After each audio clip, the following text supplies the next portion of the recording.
Hillary, this is my photo op. It's my seat.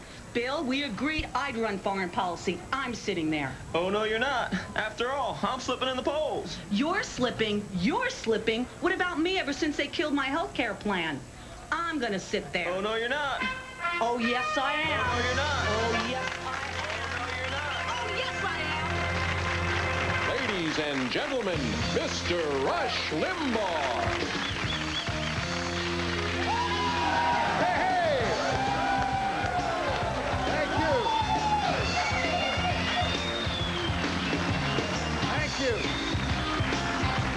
Thank you very much. Thank you.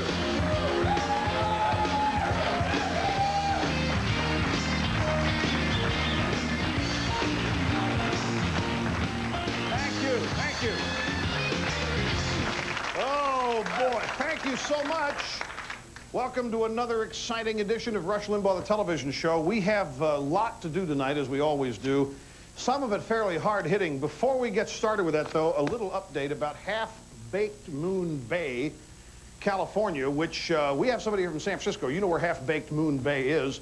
And Half-Baked Moon Bay is where some guy, a 65-year-old school board member named Garrett Richmond, is suggesting that homework be banned.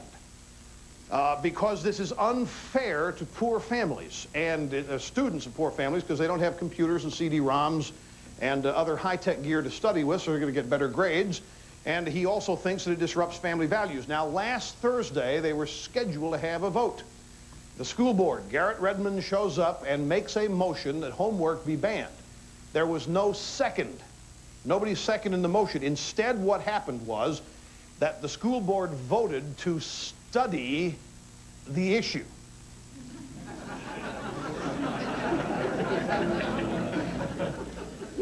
What is homework?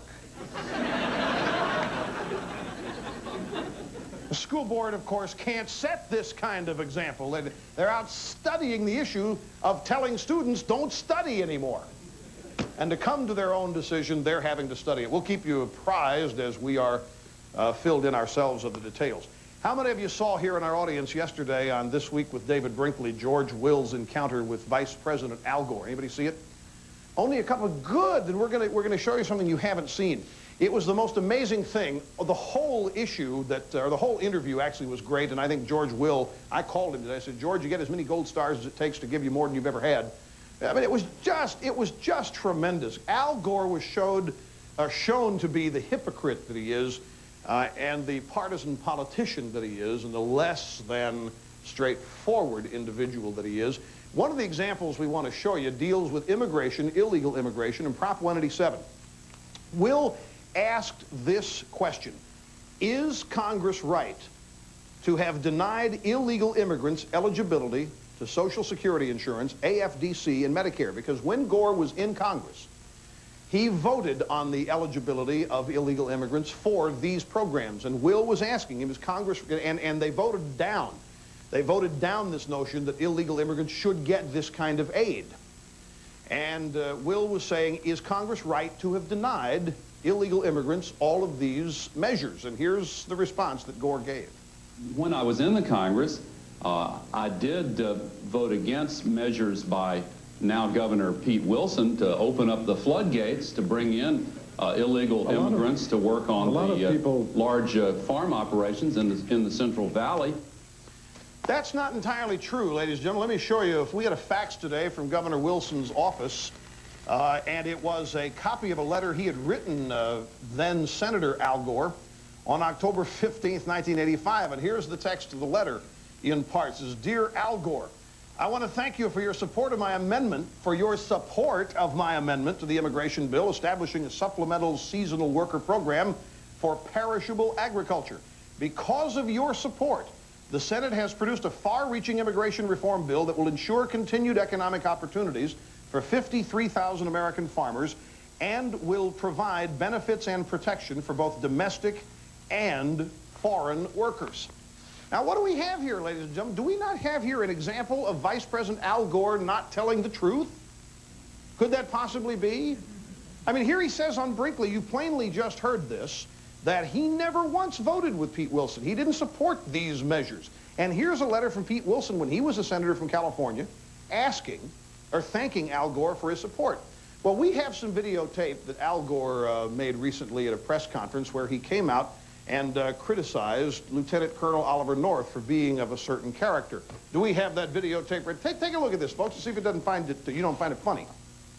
Ollie North is like the job applicant who shines his shoes and develops a smooth talking presentation and comes in and makes a real strong bid to be hired. And then the person who is tempted to hire him calls his previous employers, and the previous employers say, "Oh my goodness, he's a pathological liar."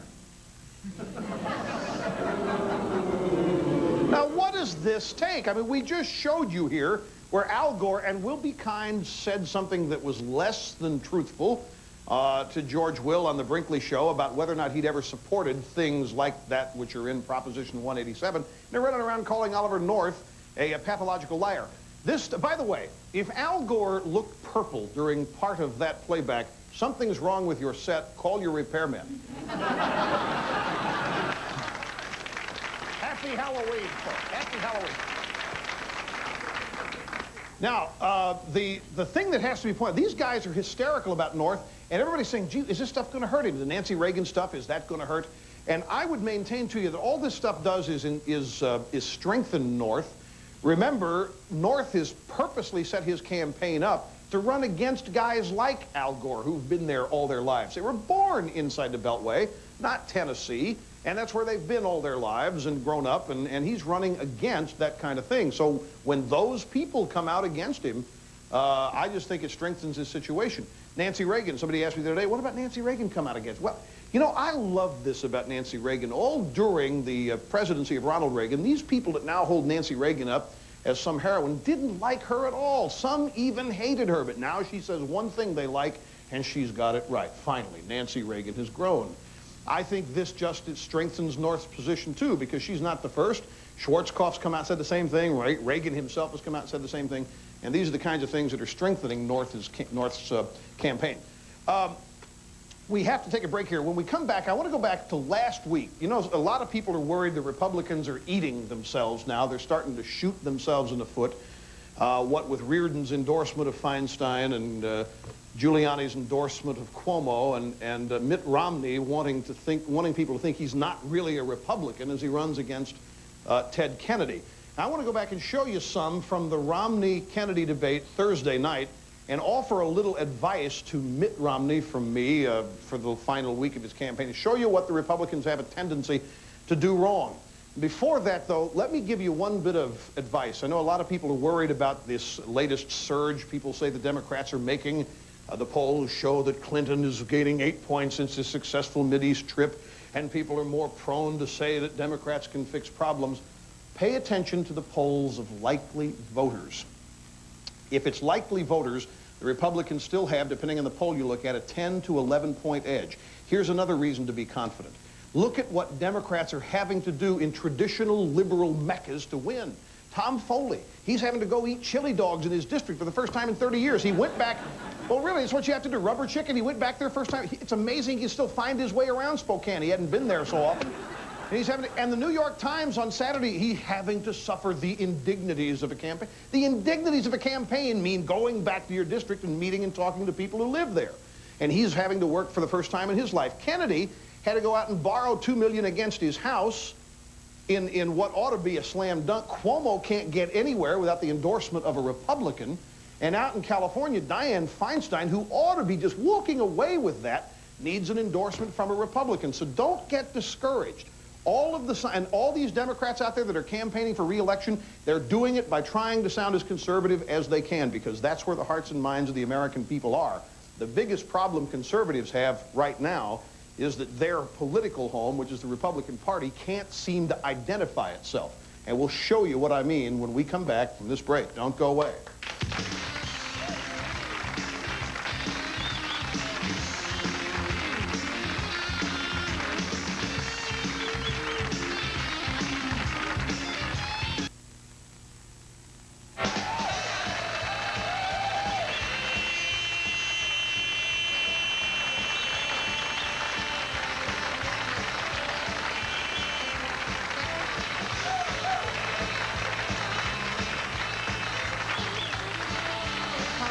Let's go. Okay, we're back. Take a look at this picture, ladies and gentlemen. This is from last Thursday night's debate. That's the citizen panel that gathered at Holyoke College in Massachusetts to interrogate and ask the tough questions of Mitt Romney and Senator Ted Kennedy in the second and final of their debate series as they run for Senator Kennedy's seat. Now, this panel, I tuned in and watched this thing, and I got frustrated after the third question. I almost turned it off, but as a service to you, I kept it on and endured this so I can tell you what went on. You want to see what's wrong with America? Take a look. We just put together a montage, a sample of some of the questions and the way they were asked at this debate. Watch.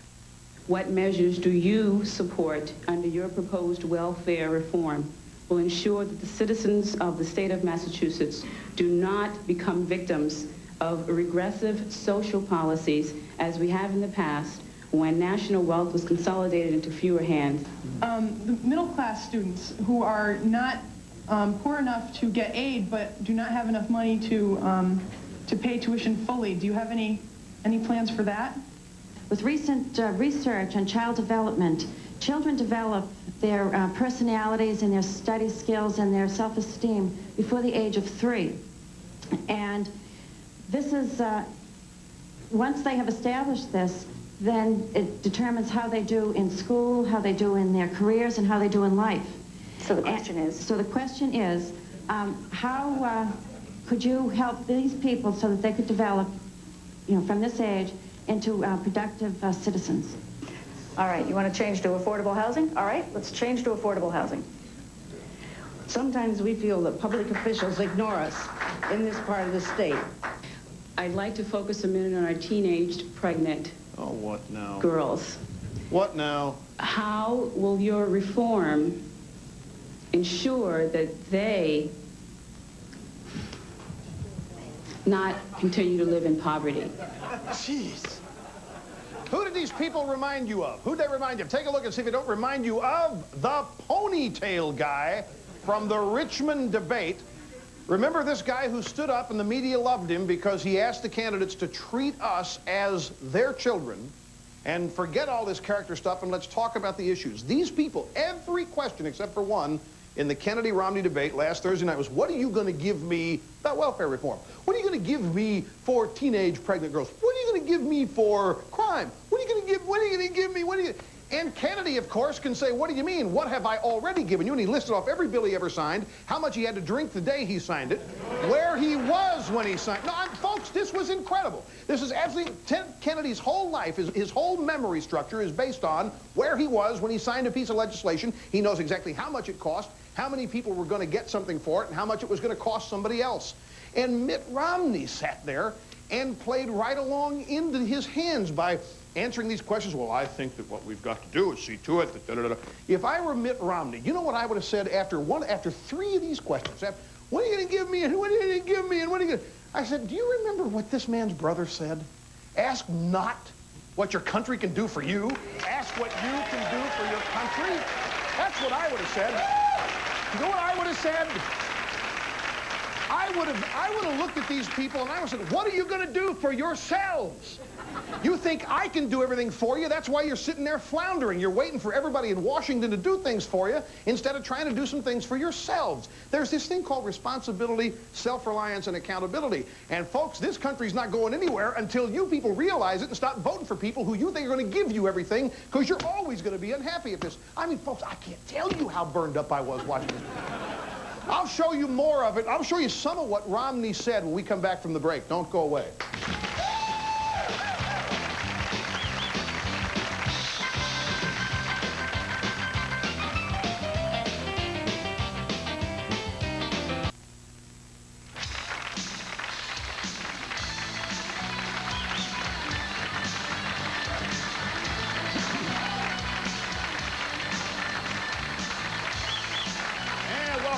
Here we are. There you have, you know, we're showing the administration various figures in Halloween costume. There's Jocelyn Elders there as Marie Antoinette.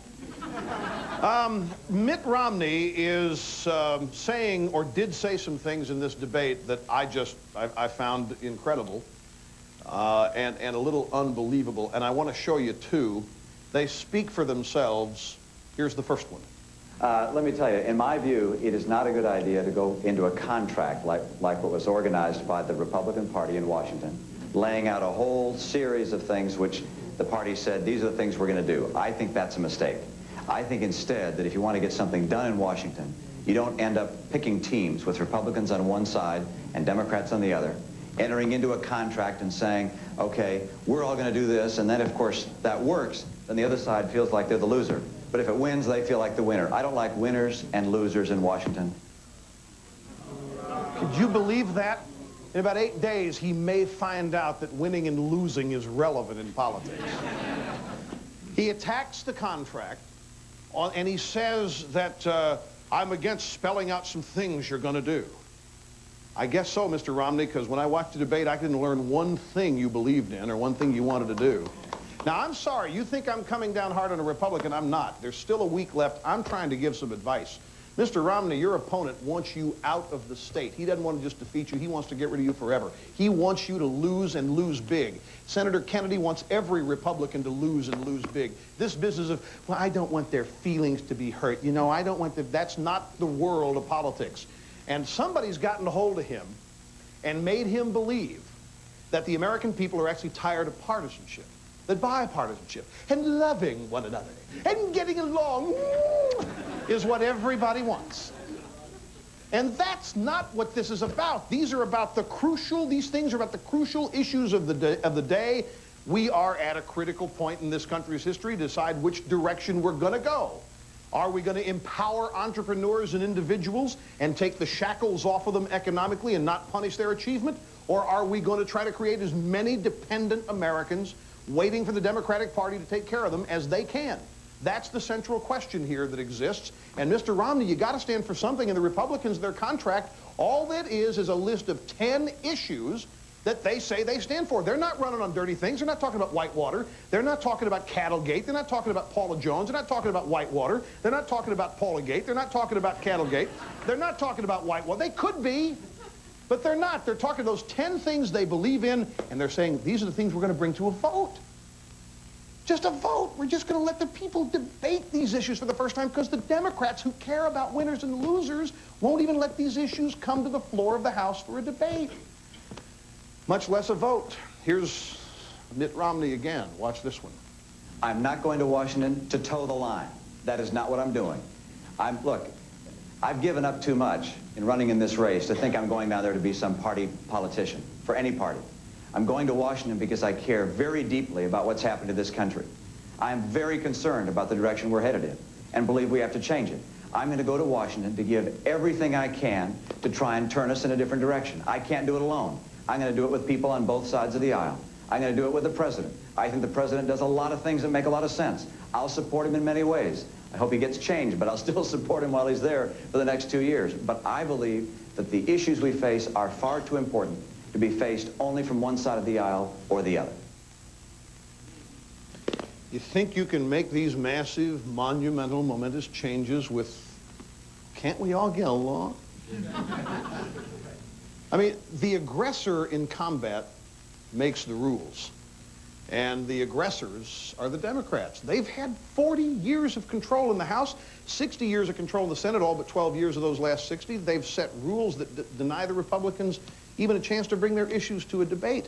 And they are more partisan, Mr. Romney, than you can possibly imagine. You've got a week to turn this around, and I don't mean to hit you too hard, but you come out as a partisan, identify yourself as things you stand for. It took him 50 minutes in this debate to say he disagreed with Senator Kennedy about something. That's not going to propel him to victory. We got to take a break. We'll be back after this. Don't go away.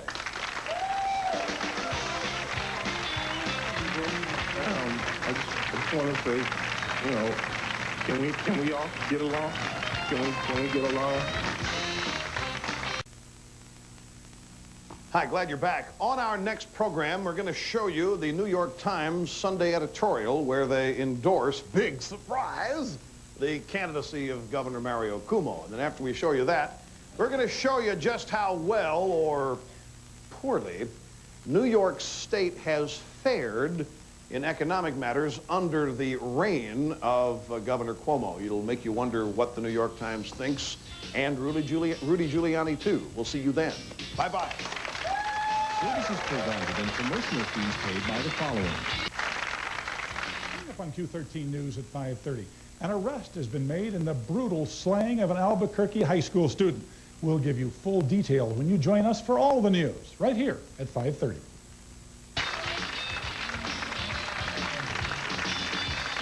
If you'd like to order a video cassette of Rush's TV show for only $24.95, just call Video Archives at 1-800-FOR-VIDEO.